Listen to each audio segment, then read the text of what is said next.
Continuamos, amigos, con más en ¿Y usted qué opina? Y bueno, con el calor de este debate hay una polémica que está servida y que ya la comentábamos antes. Fue ayer cuando la Mesa de la Unidad finalmente se pronunció de manera unánime sobre no ir a las elecciones. Y le comentaba a mi invitado y me decía, bueno, ¿qué es lo que pasa con la Mesa de la Unidad?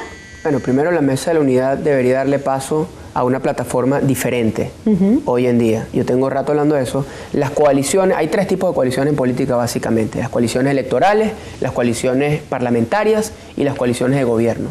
La MUD nació como una coalición electoral. La MUD era en principio una coalición electoral. La gente se junta para ganar unas elecciones y punto.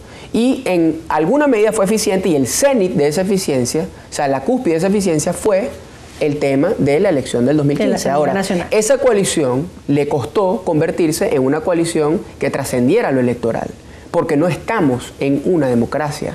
Y tú puedes tener coaliciones electorales cuando estás en una democracia, pero tú tienes que tener una coalición que trascienda el tema electoral, que sirva, que tenga un ariete como tema electoral, pero que ese no sea el centro de su estrategia, entendiendo a tu adversario.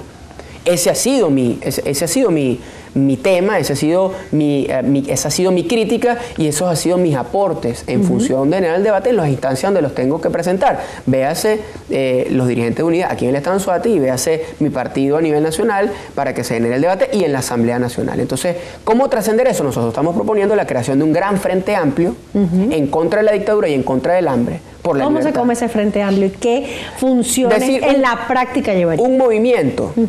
Un movimiento que entre en una campaña por elecciones libres, donde no me va a decir, bueno, ahora el organigrama es este, y este es el jefe, y estos son los subjefes, y este es el jefe de tal. No, que todo el mundo se sienta parte de un movimiento. ¿Y cuál es la diferencia entre un movimiento y una coalición electoral?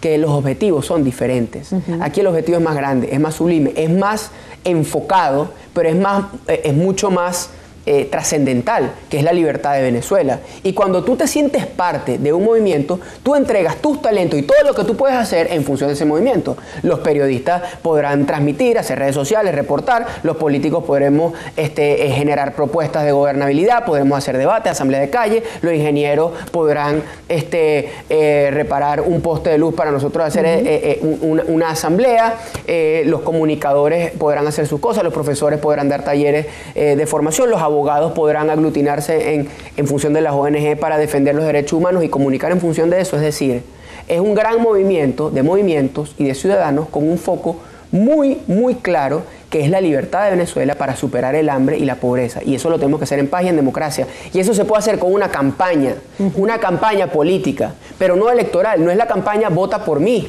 Es decir, es la campaña política diciendo, vamos a pedir que hayan elecciones libres.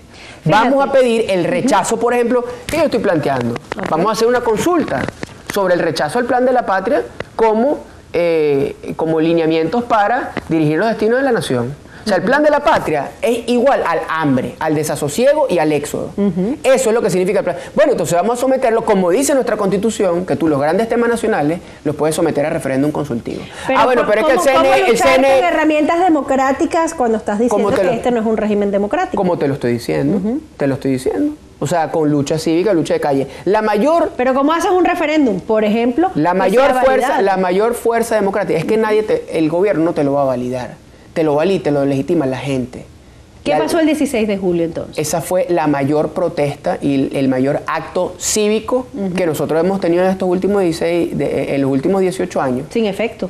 Bueno, algunos tuvieron efecto, otros no tuvieron efecto. Ahí hay unos magistrados nombrados legítimos que hoy en día están en el exilio porque fueron nombrados según ese mandato. Hay un rechazo a la constituyente. ¿Cuál es mi crítica a quienes se lanzaron a gobernadores y alcaldes bajo la égida de esta constituyente fraudulenta? Bueno, que violaron o mancillaron o contravinieron el mandato del 16 de julio. Es decir, esa es la verdad. Y algunos de ellos me preocupa a mí incluso que hoy en día están votando, bueno, pero es que tenemos que elegir nuestros concejales y nuestros diputados del Consejo Legislativo y entonces esta es la manera que hay que hacerlo.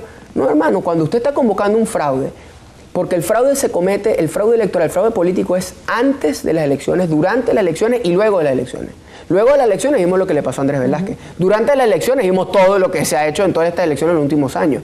Y antes de las elecciones es cuando, por ejemplo, el convocante es una fraudulenta Asamblea Nacional Constituyente a través de un CNE que no es el órgano convocante. Cuando discrepan los lapsos, es decir, aquí los consejos legislativos han debido elegir con los gobernadores, con los alcaldes y con los gobernadores, etcétera. O sea, tiene unos lapsos. Entonces, cuando tú violentas los lapsos, ya el fraude se convierte preelectoral, es decir, es antes de las elecciones. Entonces, cuando tú pretendes hacer un mega fraude y convocar a todos los consejos legislativos con presidente incluido en una fecha que no es, y además metes una convocatoria fraudulenta como la de la Asamblea Nacional, las pretensiones justas en gran medida de quienes quieren ser concejales o quienes quieren ser concejales o consejos legislativos, o en ese sentido, se vuelven nada, porque al final la foto lo que va a decir es, si tú votaste para concejal, tú no vas a ir con un letrerito diciendo, no, yo estoy en una cola para votar por concejal, pero no por la Asamblea Nacional ni por el presidente. La cola es la cola. El proceso electoral, la cola para votar, quiero decir. El proceso electoral es el proceso electoral y tú lo convalidas o no lo convalidas. Y yo creo que es el momento de partir las aguas. Yo creo que es el momento de separar el trigo de la paja. Yo creo que es momento de decir quiénes están con la dictadura y con el sistema y quiénes validan el sistema siendo un pilar de una oposición endeble, entreguista y entregada, y quiénes somos quienes estamos contra el sistema. O sea, hay quienes podrán tener la ilusión que pueden hacer cambios dentro del sistema. Bueno, yo reparo un poste, yo asfalto una calle, yo reparo una bomba de agua en algún municipio. Le brindo calidad de vida a los vecinos. Pero es que eso no es ni siquiera brindar calidad de vida. Claro, es el discurso. Eso es gestión de la emergencia, claro. Eso es el discurso de no ceder espacio y la calidad de vida y poquito a poquito y tal y no sé qué. Bueno, eso es mediocre y eso es irreal. Eso es pertenecer a un sistema porque al final... La problemática nacional, la hiperinflación, que nosotros nunca hemos vivido un proceso de hiperinflación, te traga todo lo demás, te genera desesperanza. Aquí sería interesante, porque yo como dicen por ahí los memes en las redes sociales, yo voy a dejar esta pelita por aquí y me voy a retirar lentamente. ¿A ti te gustaría ganar en dólares o en bolívares, por ejemplo? ¿Me lo preguntas de verdad? No, yo quiero ganar en una moneda que valga lo suficiente, que tenga suficientemente peso si tú le preguntas hoy a la gente, si tú le preguntas hoy a la gente, si hace una encuesta, si pregunta ganar en dólares o en bolívares, creo que sería tristemente la gente va a optar no por nuestra moneda que tiene el nombre de nuestro padre de la patria. Tristemente, esa es la verdad. Bueno, ese es parte del debate que hay que dar. Y si eso se somete a referéndum, porque además hay que someterlo a referéndum para cambiar la moneda oficial de Venezuela, es el bolívar. Te lo pongo de esta manera. Ahorita que hay un debate sobre la criptomoneda. Usted le dice a la gente, ¿usted quiere hacer sus transacciones en dólares o en petro? O en criptomonedas. O en petro, por ejemplo. O quiere hacer y eso puede ser producto de una consulta. Entonces lo que nosotros no podemos seguir es entendiendo o creyendo, la dirigencia no puede seguir creyendo que es que la gente en el barrio o las comunidades o la gente, el vulgo, el ciudadano normal de a pie no entiende sobre política y no debate sobre política, lo que le importa es una bolsa clap, una bolsa de comida y resolver su papa. Eso es mentira. La gente sabe lo que está bien y lo que está mal y la gente está ávida de discutir el destino de su vida, que entiende, que sabe, que parte por necesidades primigenias como lo que es el hambre, pero también sabe que eso tiene un causante, que es un régimen hambriador, que llegamos a esto. Esto es el socialismo. Después de 18 años, el sistema pretende consolidarse para hambre, para frustración, para el que no le guste que se vaya o se someta.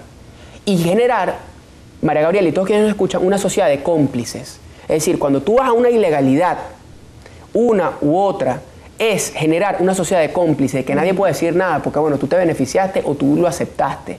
Si tú aceptas a ir a unas elecciones convocadas por un órgano que es fraudulento, que no está en los lapsos, que no cumple con ninguno de los requisitos técnicos electorales, tú lo que estás diciendo, con un discurso mediocre además, es que tú convalidas y que tú eres cómplice.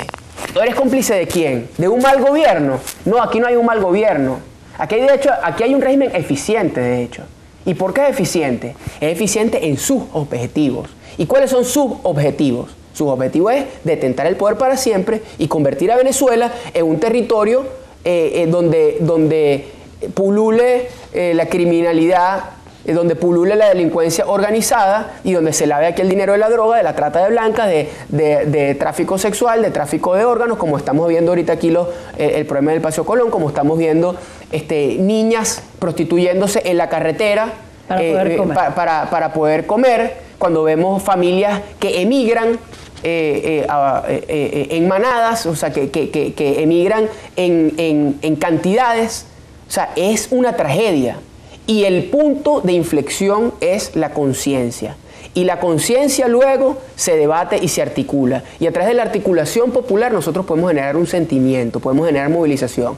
El no participar en un fraude electoral no significa que nos tenemos que quedar inermes. Tenemos que salir, tenemos que batallar, tenemos que hablar. Y en eso nosotros estamos. Tenemos que convencer, tenemos que disentir con ímpetu, con entrega, con sacrificio, con riesgo. Porque aquí la gente dice, bueno, a mí me da mucha risa a veces cuando dice, bueno, pero es que después de que se monten, los políticos, ustedes se montan y se olvidan de nosotros. ¿Montado de dónde? Nosotros tenemos 1 año y 8 meses que no cobramos salario. A mí me dicen, pero ¿de qué es esa resistencia que tú hablas? Bueno, para mí, hoy en día la resistencia significa buscar los 4 cauchos de mi carro y la batería para poder ir a sesionar en Caracas, a donde no me paguen y donde lo más seguro es que me vuelvan a caer a golpes como me cayeron el 5 de julio en un intento de asesinato por defender lo que yo creo que es correcto y por defender los valores y principios por los cuales la gente de Puerto La Cruz, de Sotillo y Guantes, votó por mí. O sea, eso es parte de la resistencia. Todos tenemos que enfocarnos, estar muy claros a lo que nos enfrentamos para nosotros poder articular, avanzar y generar esperanza. Fíjate, tú lo hablas desde el punto de vista político, pero ¿qué puede hacer el ciudadano? Eso me lo vas a responder al regreso de la pausa. Hemos recibido muchos mensajes que no están identificados. Recuerden que si no tienen su nombre completo y su apellido, no lo podemos retransmitir. Aquí cada quien tiene que hacerse responsable de lo que dice. Breve pausa y ya volvemos.